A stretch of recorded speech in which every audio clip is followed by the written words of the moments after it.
સનવાવની રૂપેણ નદીમાં પૂર, ભર ઉનાળે પૂર આવી ગયું છે. ગીરગઢડા તાલુકાના સનવાવ ગામે રૂપેણ નદીમાં પૂર આવ્યું છે.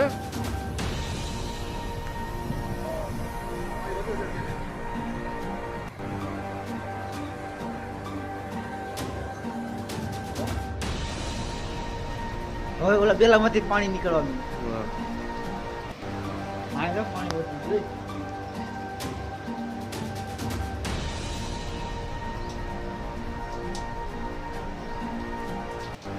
નદી ફાટ્યા. હવે ઓલા બેલામાંથી પાણી નીકળવાનું. પાણી ઓછું છે.